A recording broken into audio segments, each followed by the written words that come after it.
First, I'd like to thank Michael for opening up this class tonight. Even if I was supposed to be down in Florida, but I have to change it and I have to go back to Israel earlier. So I want to thank you for sponsoring this evening, for making this evening happen, and I want to thank Gedalia Fenster, who I understand is there in the audience with you. Gedalia came up to New York on Sunday night to speak about the project, and he was very successful, and may you all be successful. But Gedalia, thank you very much from the bottom of my heart. Michael, thank you very much from the bottom of my heart, and that includes the bottom till the top. The entire heart is with you, and we thank you very much for your participation. And may Hashem help that we all do the right thing. We all do something good so that when our time comes, we have packages and a lot of extra luggage that we can take along with us for the world to come. Okay? Amen. Amen. Rav, thank you very much for that. And just to let everybody know, I don't shy from my excitement. For many, many years, my dream was always to be able to have a zchut in sponsoring these books. And Baruch Hashem, Hashem gave me the capabilities, thank God. The actual Rav, you know why it's important, what I said is it's very important about, for example, what we're learning tonight is this specific new series of Likutey Moharan. This was a book that I actually sponsored this series in honor of and my father-in-law, to grow but Shmuel Menachemeno Ben Elchanan Zichron Lebracha. And for me, this was a dream come true. And especially when how we know Rabbi Nachman talks about the importance, Rabbi Nelson talks about the importance in sponsoring these books. So I know 100% more than anybody else the importance of something like this. And if you have the capabilities, if you can do it, there's nothing better. As you said, the investment is forever. And Rav, and even more important, I would say, is, and this is why I tell all the students that we learn in my class, is that it's beautiful to spread this in regards to the funding of it, but even at higher levels when we get to learn it together and now actually read the Torah out loud and learn it together. That's, to me, it makes it even more geschmack, from my perspective. And even more now that this is your book and now you are going to be teaching tonight's class. So with that being said, as a leading on to your class for tonight, we are, if you want to, do you have the book in front of you, or you don't even need the book, you just know it by heart? I have it. You have it. Okay. For those that don't have the book. I had COVID last year and it affected my memory. So forget about that. Anything in the past is gone. We'll do the best we can now. Okay, so for everybody that's following online, for those that were joining me from all around the world, we are now in part 2, chapter 1 of section 7. Rav, I'm going to let you just take the floor from here, but if you just want to give people a quick summary, if you could, from 1 to 6, and let you know what they're getting themselves into, and then we can jump into 7, that'd be amazing. Okay, I was thinking of doing that, so thank you for reminding me. Right? In review. The lesson begins. Rob, I'm sorry to interrupt you. I just wanted to say tonight's class is sponsored by Mario Ginsberg in memory of Shaya Simcha ben Menachem Mendel Zichron Lebracha and Reina Bat Eliyahu and Moshe ben Chaim Zichron Lebracha. May the neshamas have an aliyah. Go ahead, Rob. Sorry. The lesson begins with the ultimate goal of every Jew is to have power over the angels, right? Power over the angels. That means you could take angels and you can command them to do what you want. They can do your bidding. Amazing teaching, no? So, first of all, where does this come from? Where do we have to deal with this? It's because the soul of a Jew comes from a greater and a higher part in heaven than that of the angels. The soul of a Jew comes from the Kisei Kovod, the throne of glory of God. It's in a certain world in heaven called Olam Habriya. Whereas the angels are only in the world of Yetzirah, a much lower world. So that the soul has that power to overcome angels. My Rosh Hashiva used to say, it's very nice. You want to have power over the angels. Where do you start? You start with your Yetzer Hara, with your evil inclination. He's also an angel, right? Learn to control the evil characteristics and anger and haughtiness and avarice, gluttony, immorality. Learn to control this. As you control that, you are controlling an angel. It's something that you can confront every single day and come out victorious. We're human, we may fail, but you can come out victorious. Rabbi Nachman says, how do you get to that? How do you know that you have the power or not? You have to attach yourself to the root soul of all souls, which is the throne of Hashem, which is the real tzaddik. And Rabbi Nachman says it's in paragraph 2 or section 2, section 3. Rabbi Nachman talks about how a person can do it when he attains fear. When he attains fear of God, then he can control the angel. He knows that God is ever present and that God is always here and that God will be with the person. So he has strength where to draw his fear of heaven and the strength to overcome the angels. Now, in order to really get that, you have to have what's called boldness, holy boldness. You need azut dikadusha. You need a certain amount of brazenness and boldness to be able to stand up to anyone and everyone who is going to make mockery of your service of Hashem. You have to realize that the whole world does not recognize Hashem. The whole world does not really come close to respecting Hashem or respecting those who fear Hashem, a God-fearing person. So they make mockery of him. You have to be able to overcome them.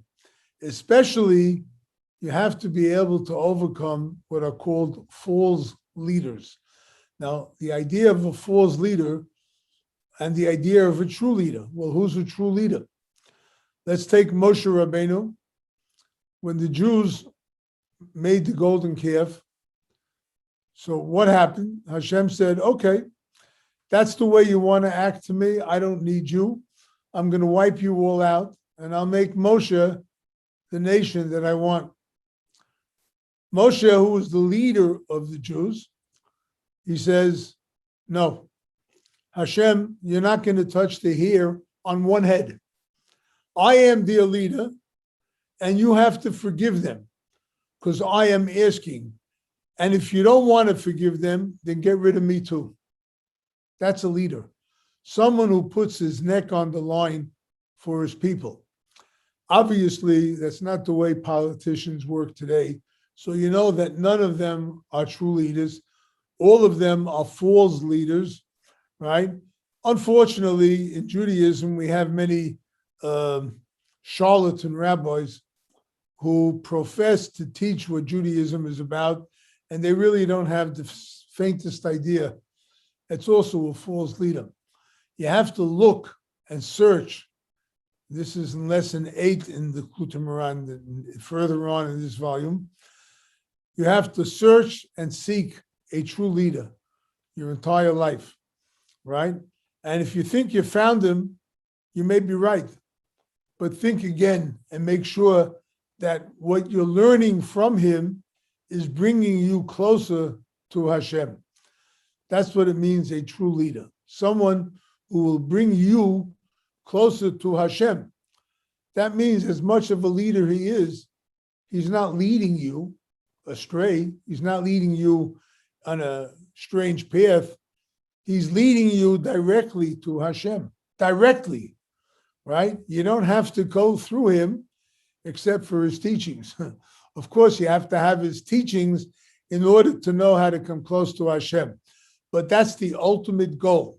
When you can attach yourself to the throne of glory of Hashem, you're attaching yourself to Hashem, you have power over the angels.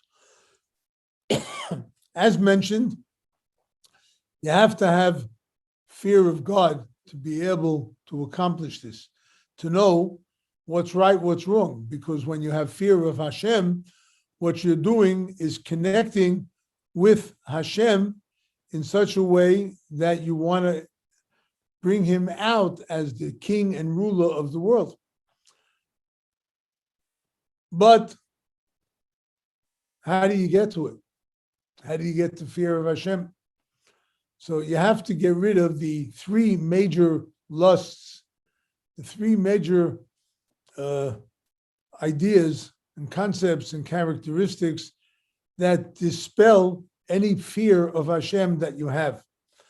These three are considered avarice, the lust for money, it's the lust for food, gluttony, and it's the lust for sex, immorality, right? A person who's going to indulge in any of these three, especially if he indulges in all of them, so that person is going to lose his fear of God. How can he rectify if he fell in? I mean, if I fell in to a false fear, if I fell into a false leader, how can I rectify what I did wrong? And the answer is to observe the three festivals. About Pesach, it is written that Vayinatzlu es Mitzrayim, the Jews, when they left Egypt, they left with great wealth, right? They left Egypt with wealth. The Talmud teaches that when they left with the wealth. They didn't want the wealth. They wanted Hashem.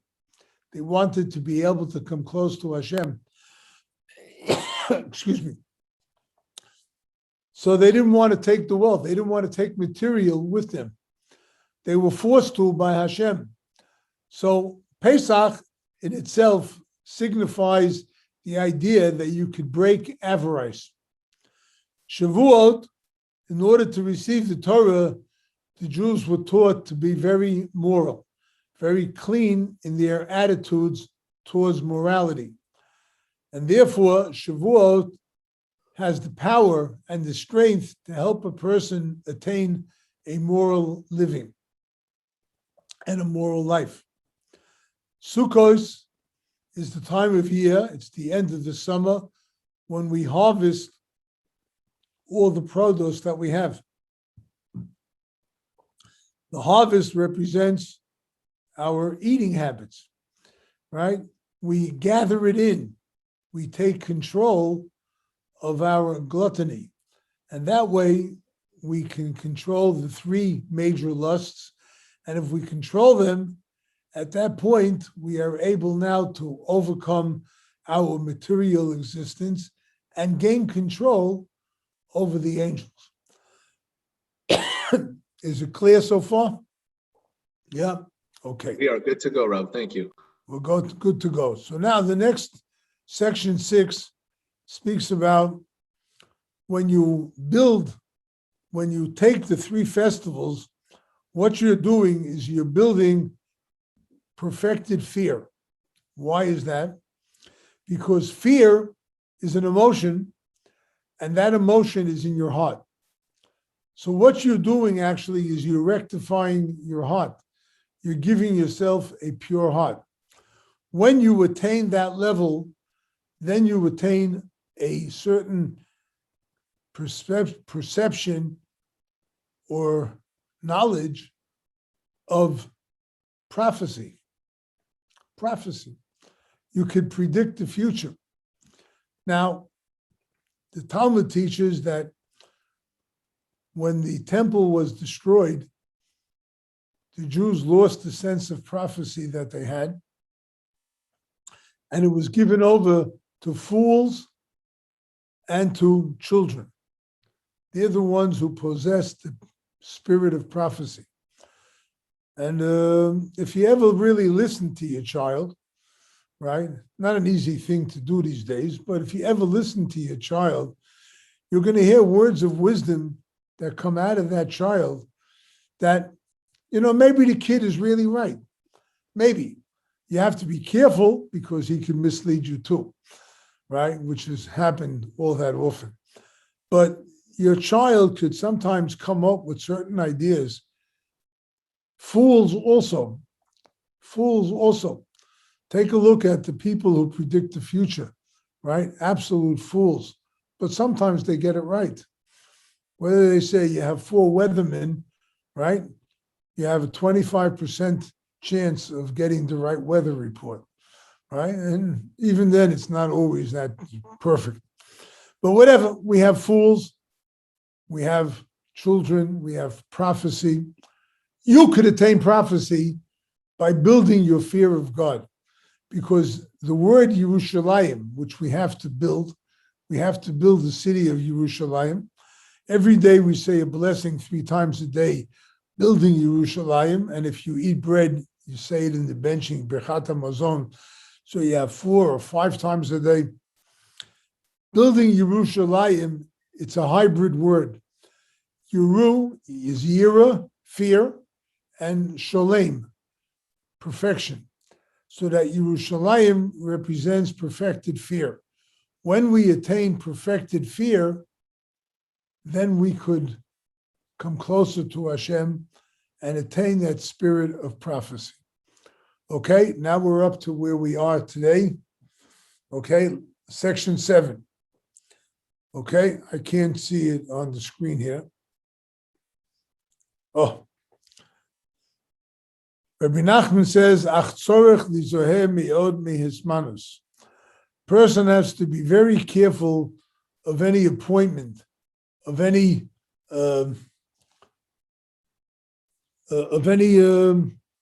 position of power, right? Many people aspire to attain power. I know I'm here in New York City now. In New York, they're having primaries for mayor. A mayor is a position of power. Whether he will use that power for good or not, or he'll be a false leader, or someone in between, or a real true leader, remains to be seen. But why is it so important to avoid power, to avoid the power struggle? And that power struggle includes our synagogues, it includes our neighborhood communities, it includes our homes. There's a power struggle, the battle of the sexes, right? The battle of husband and wife, the battle with children. Am I looking for power, or am I looking to do the right thing? Am I looking to reveal Hashem in the world, which is the right thing? Or am I looking to impose what I feel is my will against the other person or upon the other person? So Rabbi Nachman teaches, you have to worry about power. Why should you worry about power? Where does this come into the equation? And the answer is, someone who has fear of heaven, and here we come to a very important point, a very terrifying point, a very beautiful point. Someone who has fear of heaven, the Talmud teaches, whoever has fear of heaven, his words are listened to. So I may be a good person. I may have fear of heaven. I may want to extend my influence because I have fear of heaven. I want to extend that influence on others too. So that means I'm going to impose upon them my will. Now that's a very frightening teaching, because you're not supposed to impose your will upon anyone. You're supposed to look to Hashem. What is fear of Hashem? Excuse me. It means taking the idea of God and bringing him into the world that he exists. He is the power. He is the one who rules. He is the authority, right? But if I look for power, if I take it, because his words are listened to, he wants to have power. He wants to have authority.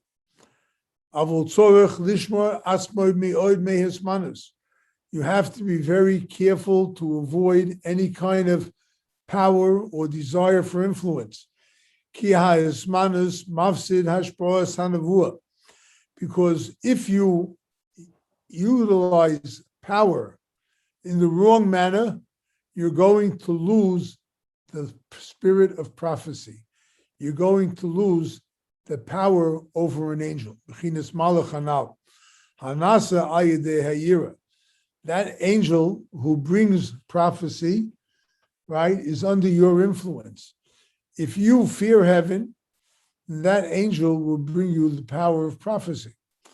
If, for whatever reason, you misuse your power, you misuse whatever influence you can, and you teach someone the wrong thing, right, you're going to lose that exceptional power of prophecy, to be able to foresee the future, to be able to see what's coming and know when to invest, when to move, when to travel, right? This is prophecy. I mean, I have to travel. When should I do it? When? How do I know? If I have fear of heaven, I have that power to, let's say, choose and maybe suggest I do it at this time, and then it comes out right because I had that power of prophecy. If for whatever reason I lose that power, I can make a wrong decision. And do you ever hear of being in the wrong place at the wrong time? It happens. How many times has it happened in our lives? We have to try and be in the right place at the right time. So you have to be careful from seeking authority. So that malach, that angel, anasa ayideh hayira, that angel is made through fear of Hashem. And when you have that fear, you have the control, you have that power. If it's not actual prophecy, it's called Ruach HaKodesh, a divine spirit. Something is helping, guiding you to make the right investment, to make the right choice in your life. This is what Yehoshua said to Moshe. It was last week's Parsha. What happened was that the people, prophecy descended upon 70 elders in the Jewish community. They were to become leaders or sub-leaders under Moshe to lead the Jewish people. And two of them, Eldad and Medad, had such a power of prophecy that this was before Moshe hit the rock and it was decreed upon him not to enter the land. Before that, these two prophets said, Moshe is going to die and Yehoshua is going to lead the Jews into the land of Israel. Now that's a prophecy, and it was said before Moshe was decreed not to be able to enter the land. So Yehoshua, who stood by Moshe, when he heard this, he said, Adoni Moshe Kalaim, my master Moshe, get rid of them, destroy Eldad Umedad. He didn't want to hear that Moshe, the true leader, was going to die. He didn't want to hear that he would become leader because he rejected authority, right? Rabbi Nachman's here is talking about rejecting authority, right? Rejecting a position of power. Yehoshua did not want to inherit a position of power. So he said to Moshe Rabbeinu, my master Moshe, get rid of them. Perish Rashi says, Hatel alehem tzorchei tzibur vehem kolim me alehem. He says, put upon them the necessities of the community, and they will by themselves fall away. When a person has too much power and he can't stand up to the authenticity of the power, he can't do it. Take a look. Bill de Blasio was mayor of New York when they had all the riots, the BLM movement and whatnot. Right? He didn't stand up to power. He let people rob, steal, cheat, kill. He allowed it. This is something that happens when somebody is overwhelmed by the power of authority and they misuse it. This is an example. So Yeshua asked Moshe, get rid of them. Make them authority. If you make them authority, they won't be able to handle it and they'll fall away. Kitzorchei tzibur, Rabbi Nachman says, Hainu ismanus, an authority, a position of authority. Mechale umafsid hanavua kanal. It destroys the power of prophecy. Kinase meosios maluch koloim. It's made from the letters of malach. It's transformed or transposed into the letters of koloim. That you take the angel that supports you and gives you the power, the vision to be able to see what's right and what's wrong, and it destroys you. And that's what Yehoshua was saying. We know that it didn't work. What Yehoshua said to Moshe, well, Moshe understood that it was true. He understood that that was what's going to be. And he understood that Yehoshua was capable of taking the realms of power and using his authority correctly. That was the power of Yehoshua. He did do it. We will see later in the lesson what it means to take a teaching of the tzaddik and to follow it through. And with that, you're able to ascend to a level of prophecy, of fear of heaven, of being able to control the angels. If you can control the angels, you have a pretty good chance of controlling the people. Why? Because angels are pretty powerful. And you have that power to control them, right? Now, it's not always that easy, as when Yehoshua was appointed a leader, the leader, it's later on in Numbers chapter 28, I believe, 27 or 28, 27.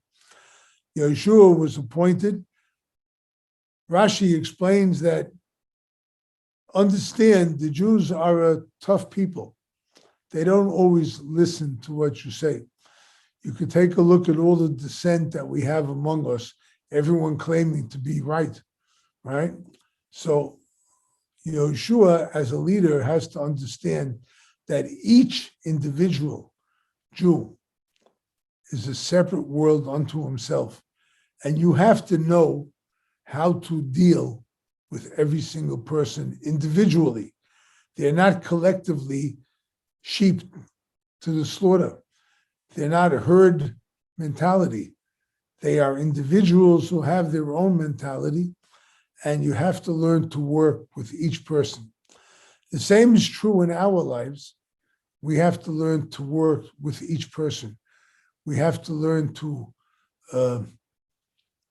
how to speak to others, explain to them what we think is right, without imposing or influencing them, which is what the essence of this paragraph is all about.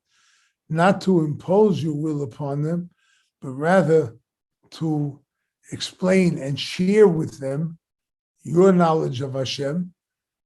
And if you have that shared knowledge, eventually all of you will come to serve Hashem the right way. Lesson section 8.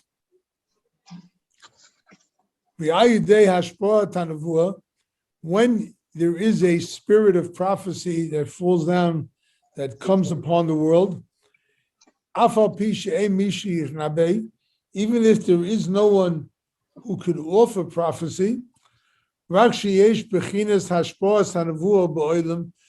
very fact that the spirit of prophecy has descended to the world, even if no one is worthy of receiving that, through that, excuse me, must be the shrammet that I had earlier.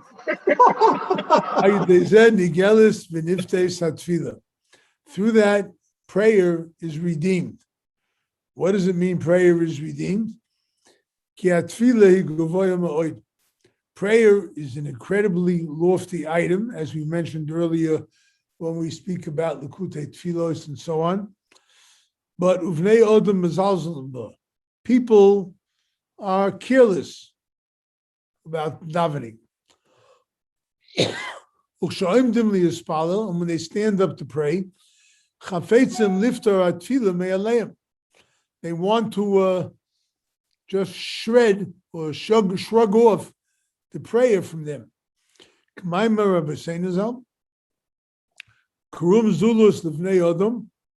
There is something that is very lofty for people, and yet it is trod upon. This is speaking about things that are in the heights of heaven, and there are people who trod upon it.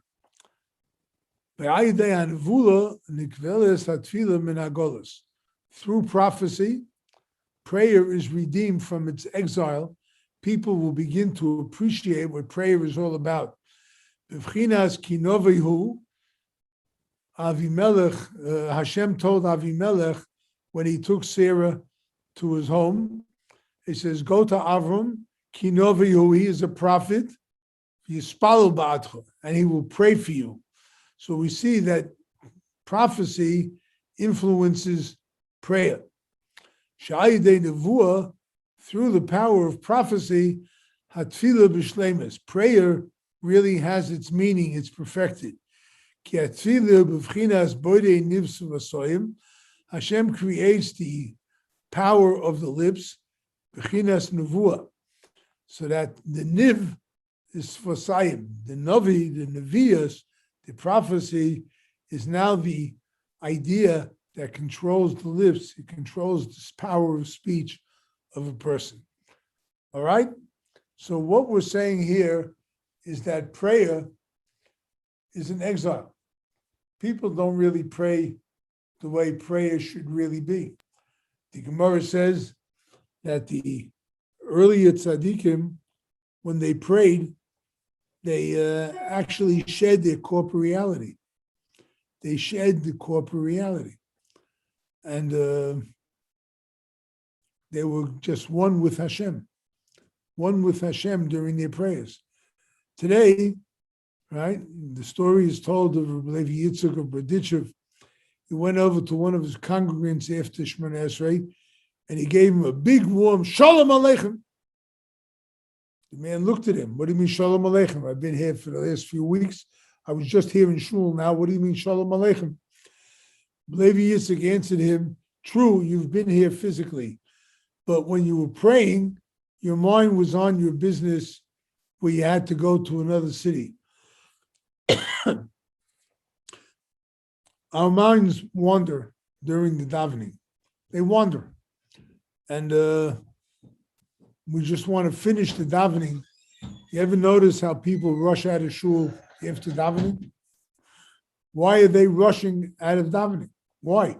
You just pray to Hashem. Hashem is now about to answer your prayer. You're running out of shul.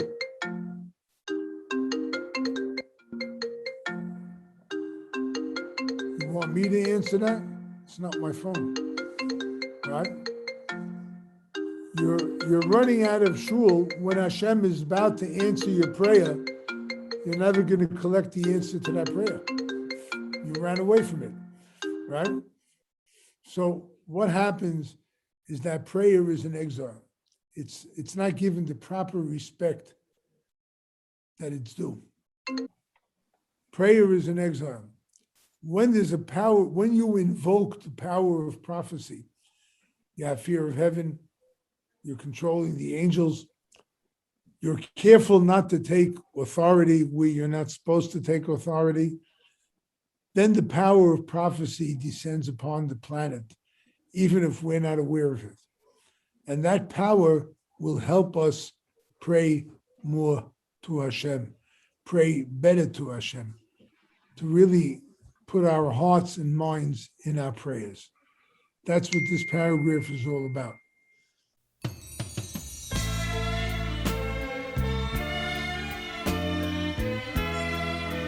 Yeah, go ahead, ask. Yeah, on Shabbos we say Kol Mi Shoshim L'Tzarchei Tzibur. We give a whole bracha to people doing Tzarchei Tzibur, so it sounds like it's a big special thing. We're giving them a bracha, it's a whole big deal, and this seems very contrary to that. Okay.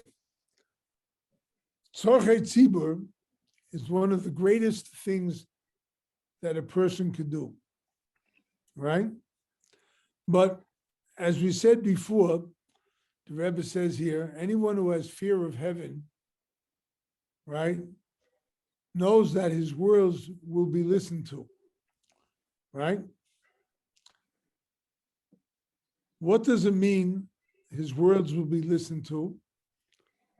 That people will follow his advice, people will help him do what he wants to do in a public forum, okay? Now, serving the public is one of the greatest things that a person could do. All the prophets, Sanhedrin, they're not there for their benefit, self-aggrandizement, to be able to be a leader. They're there because they have a responsibility to the community to come out with the right decision, to come out with what's right. A lot of people, they gain a sense of fear of heaven. They gain that sense. They have it. They possess that fear of heaven.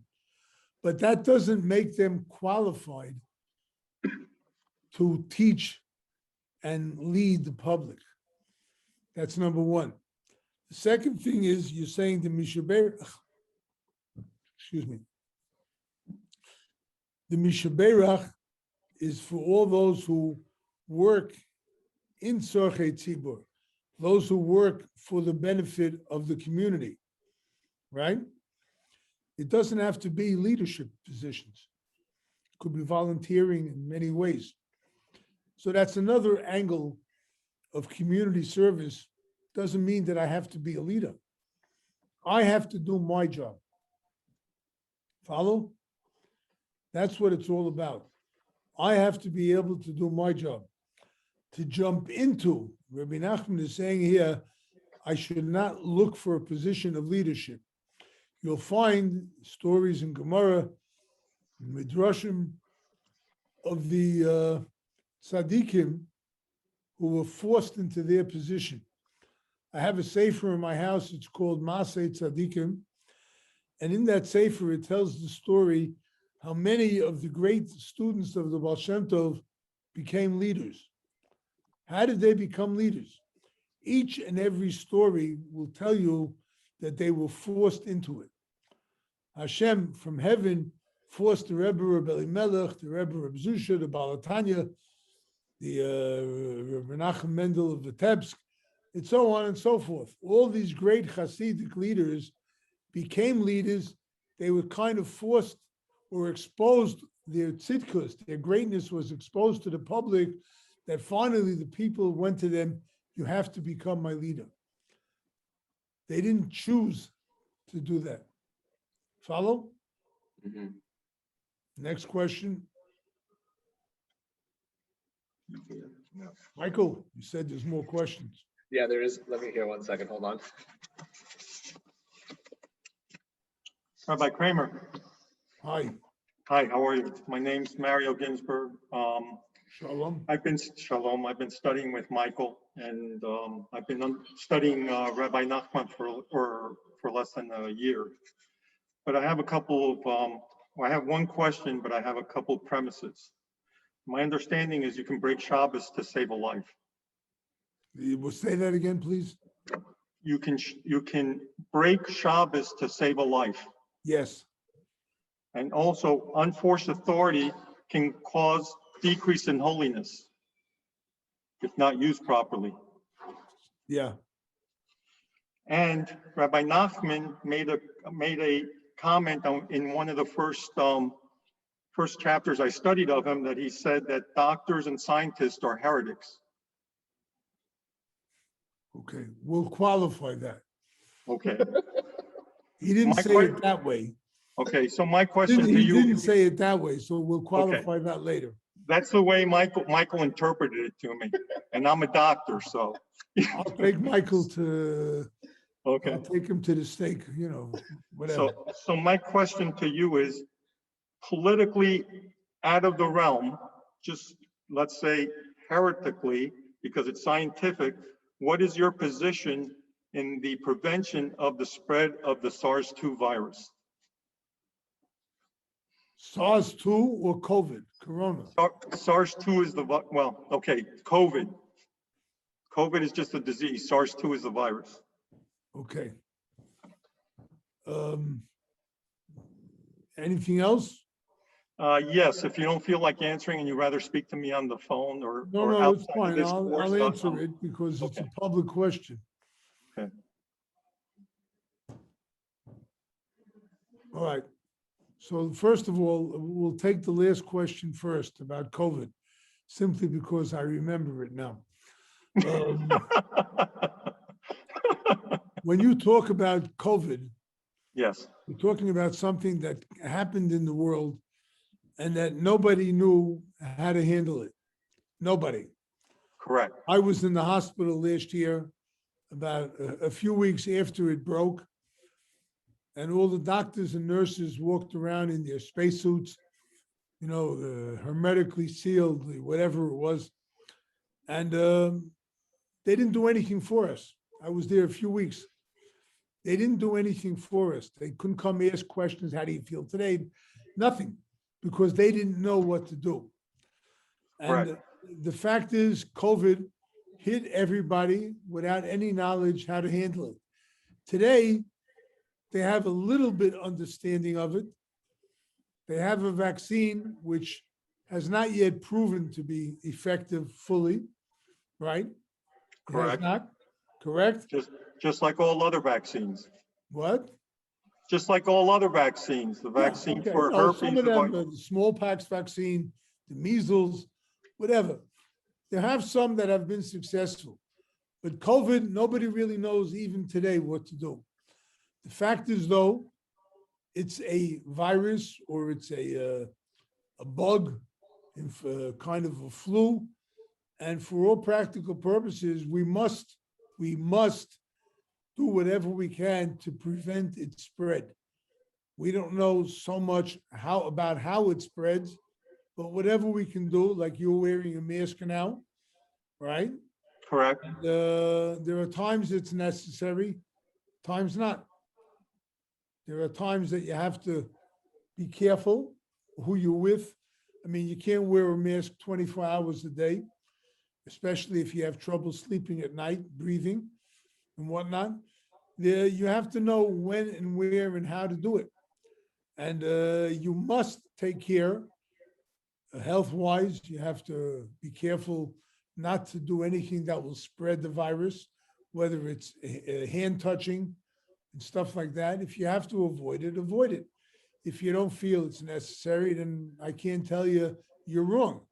I can't tell you you're right, but I will not tell you you're wrong because it hasn't been proven that it spreads through the hands. It's a bacterial disease, so to speak, that's transmitted by air, yes, but how and where, we don't really know. So my opinion is be careful. You must be careful. I know from experience you must be careful because I was there and I almost didn't make it. So thank God for sparing me and for keeping me alive today. But you have to be careful with it. Okay? Now let's go Perfect. back to the question before that. Rabbi Nachman said doctors are heretics. No, he didn't say that. He said doctors, for all practical purposes, in his time, which was 1810 when he passed away, it was 25 years or so before the invention of the stethoscope. You know what a stethoscope is? Hope so. Yeah. Otherwise, I'm a heretic. Right? So every doctor walks around with a stethoscope. It's the basic tool of every doctor. Rabbi Nachman passed away before that was even invented. Right? So would you say that medicine was very primitive in Rabbi Nachman's time? They call it quackery. Okay. Now, I had a friend, a surgeon, Dr. Norman Sohn. He lives in Englewood. Now he's already past that stage. But he told me he went to medical school in 1959.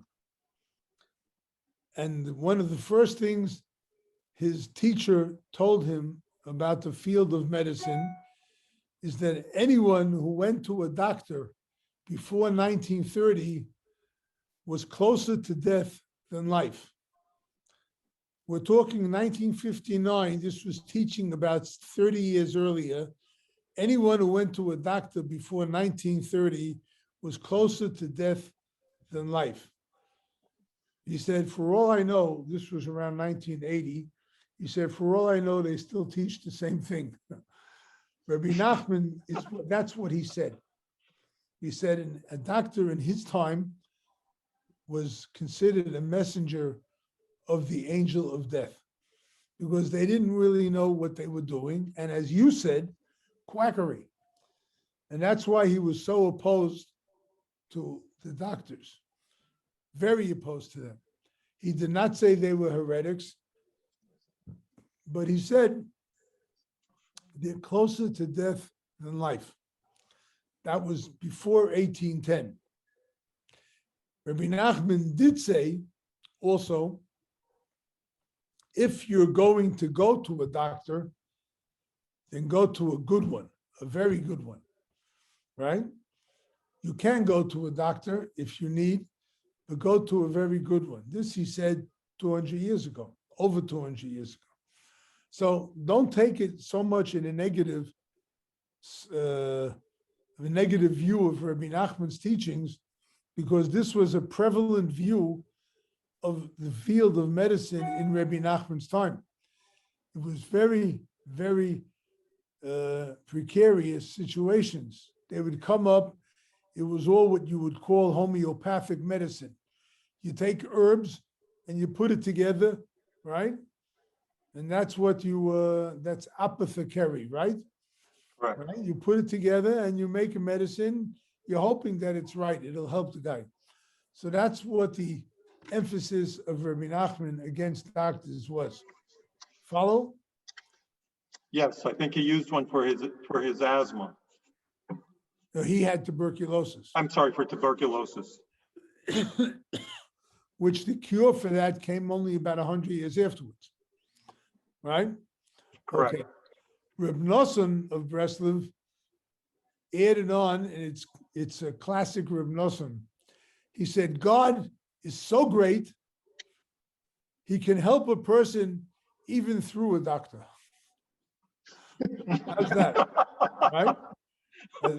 God is so great, he can help a person even if he goes to the doctor. Okay? That's the second question.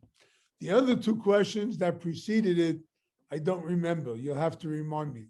One is that you can break Shabbos to save a life. Well, that's a Talmud. It's a Talmudic teaching. Right.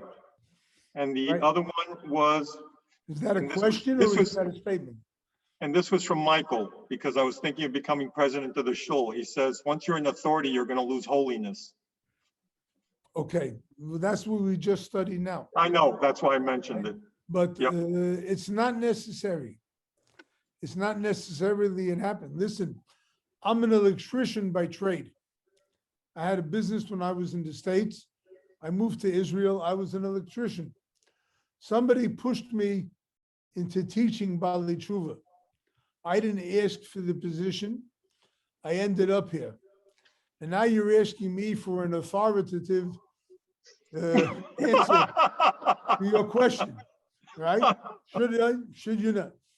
It's not necessarily so that you lose your holiness, although I will say that I'm damaged goods. It doesn't mean that you will be damaged goods.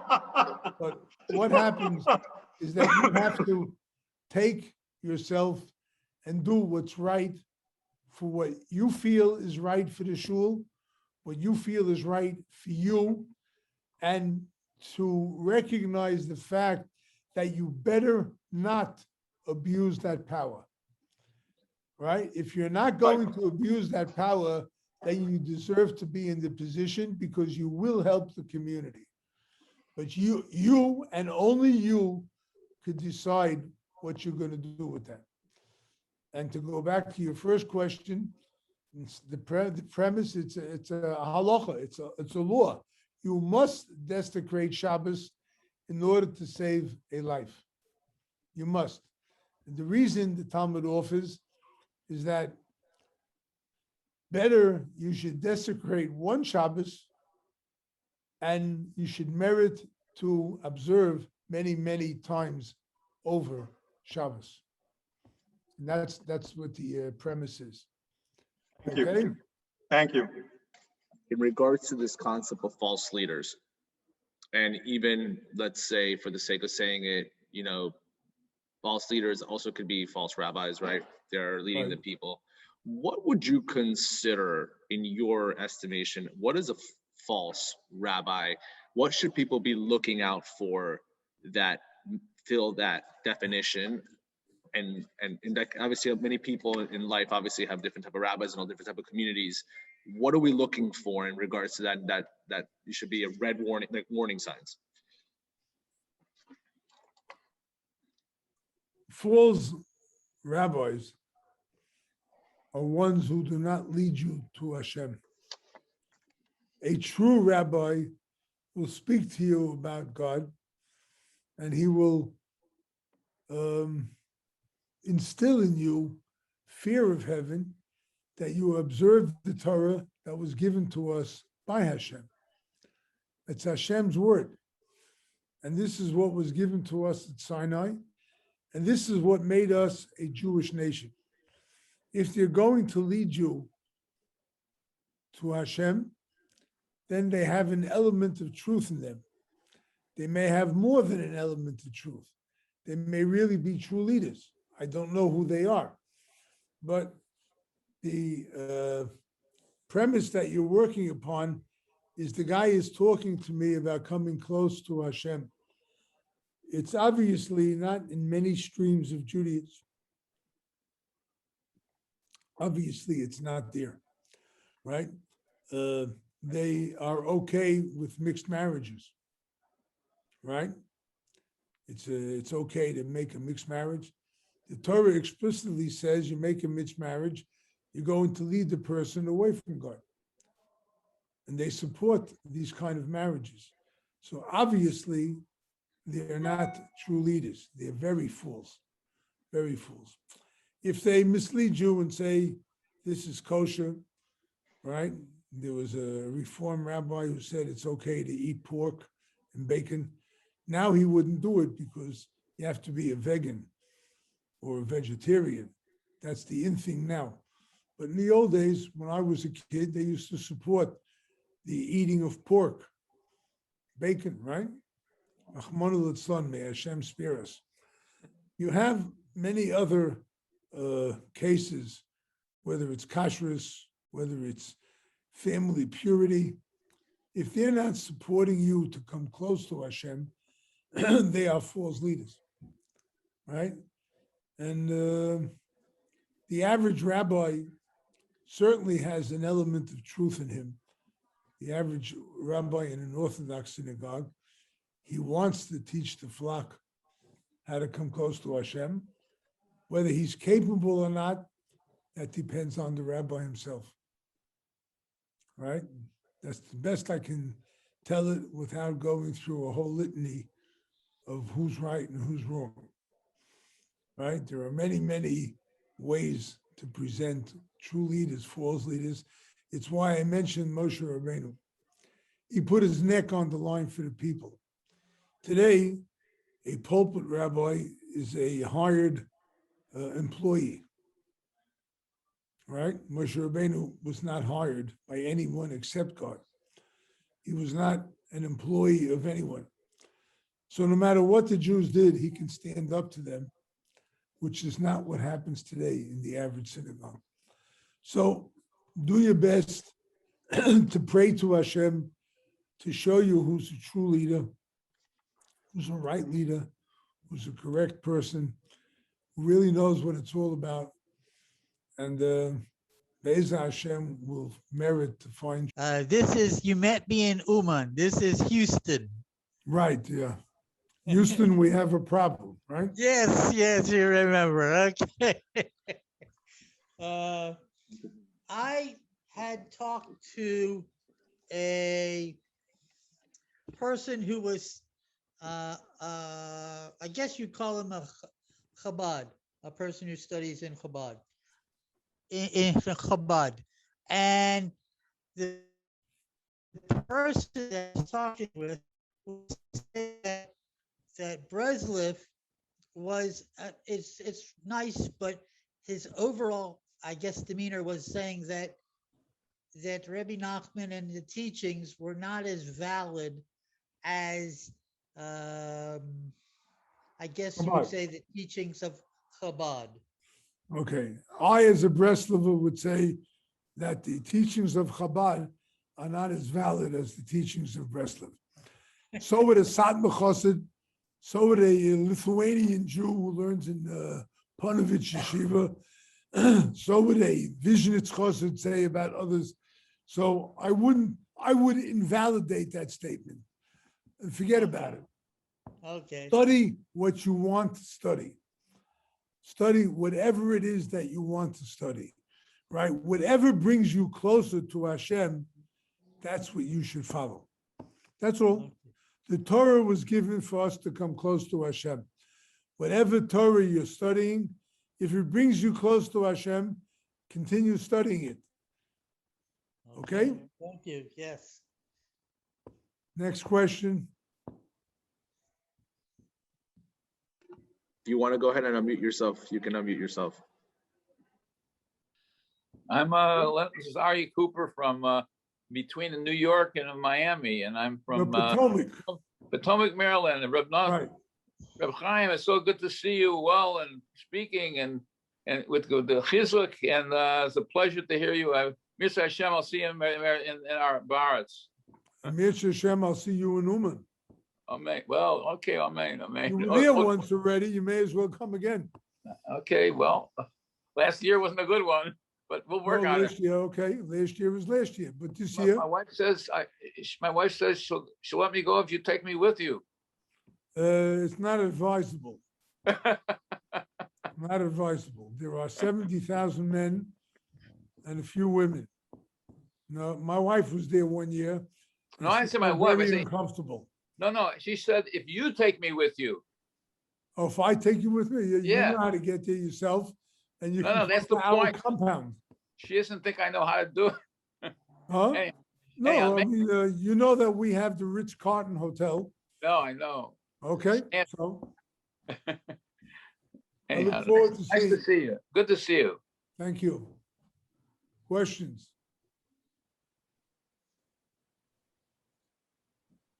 Any questions? Feel free to ask. Rabbi, I have a question. When it comes to doing davening, you mentioned that sometimes the stars come to mind to keep you from the proper davening. What do you recommend for us to do a proper davening so we don't get distracted? Someone asked Reb Nosson, what should I do about davening? I have many thoughts. Should I daven quickly so that I can maybe concentrate on the few words that I really catch? Or should I daven slower? Reb Nosson told him, daven slower, right? If you daven fast, you may daven the whole davening with foreign thoughts. If you daven slow, you may be able to catch a few good moments when you concentrate on the words. Okay? So the idea is to focus upon the words that you're saying. Right? Your mind may wander. It probably will. But you will also be focused on some of the words that you're saying. And if you do it once or twice or three times, you'll be able to do it a lot more than that too. Okay? Thank you, Rabbi. You're welcome. Rabbi, how are you? Fine, thanks.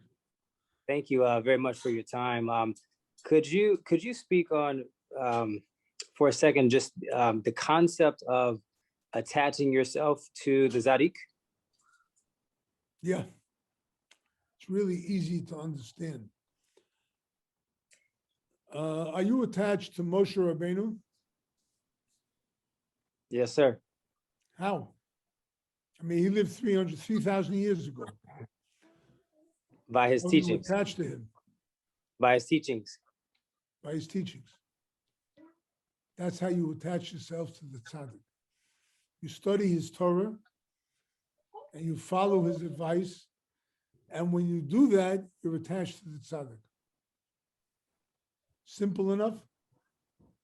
Simple enough. If you follow a halacha in Shulchan Aruch, you become attached to Rabbi Yosef Karo, the author of the Shulchan Aruch. Study a teaching of Rabbi Nachman, follow his teaching, you're attached to Rabbi Nachman. And so it is with every tzaddik. Okay? Perfect. Okay. Perfect. Thank you. You're welcome. Next. I'll go. I have a question. Good evening, Rabbi. The question is, I have read Rabbi Nachman say, or Reb Nassan say in his name, that Rabbi Nachman believes in tefillah, limud Torah, tefillah. Pray, study, pray. Rabbi Nachman's Wisdom number 287. Okay, thank you. That's where it says that. Okay, thank you. So my question is, for a person who studies a lot of Rabbi Nachman and learns tefillah and studies Chassidut, to balance that out with limud Torah, what kind of teachings or what type of study would you suggest? That's a very individual question. It's a specific question. Is it man? Is it woman? Is it a 20-year-old, a 50-year-old? Is it a person who works 8 hours a day? Is it a person who has his own business and he's busy 18 hours a day, or whatever the case is? You have to choose a learning schedule, a study schedule that fits your needs, each individual. There are some capable of studying the depths of Talmud. There are some who can barely read the Mishnah, right? There's Chumash, there's the Tanakh, there's many books on the tzaddikim, many books of their teachings, right? You have to choose what works for you. You have to choose a sefer that brings you closer to Hashem. That's all. Choose a book that brings you closer to Hashem. And when you're ready to study it, pray before that you study the book the proper way, that you understand it, and you don't misinterpret what you've just studied. And when you finish, you pray the same thing again. Help me to have these prayers internalized, the study internalized, and that I follow it through in the correct manner. Right? Is that okay? Amen. Thank you. Yes. Pleasure. Thank you. Any questions? Rob, I want to ask you a quick question, actually. When you had the event on Sunday night, Rabbi Jonathan Rietti made a statement that made me think about a little bit, and I think it's always interesting for a lot of people that say, "Hey, I'm Breslov. I'm a Breslover," right? And Jonathan Rietti said, "What makes you a Breslover are two things. It's a person who does Hitbodedut and a person who learns Shulchan Aruch." I wanted to hear from you your thoughts on that. What makes a person a Breslover? Is it just saying, I'm learning Rabbi Nachman's work? What exactly would you define that in your estimation? Rabbi Nachman's wisdom number 185. Rabbi Nachman says there are two general rules for serving Hashem. One, the necessity of studying Shulchan Aruch every single day. The necessity of learning what the halacha is all about. Because if you don't know the halacha, there's no way you can come close to Hashem. It's as simple as that. You want to be able to come close to Hashem, you have to know what you're supposed to do. And you can only know that if you study Shulchan Aruch. The second advice is Hisbodedus, which is your private, secluded prayer to Hashem. It's where you uncover or unleash the energies that you have pent up in your heart, and you release it before Hashem, and you connect with Hashem with everything that's going on in your life. That's how you become a Breslover. There's more, but you only get that through study.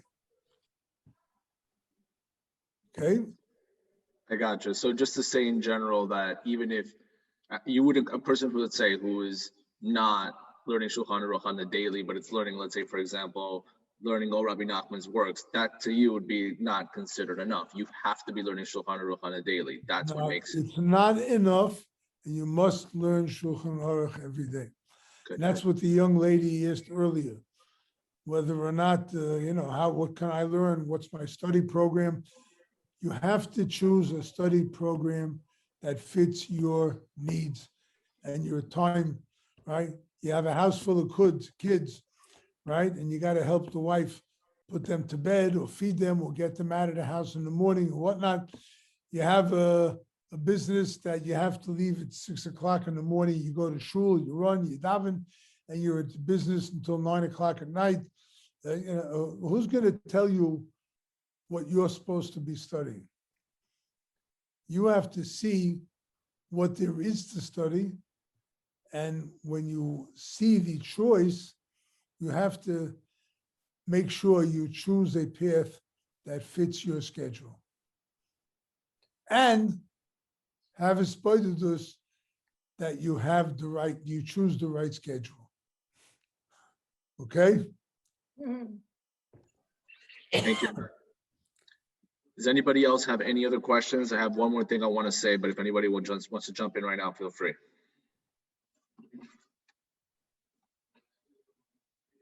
Okay.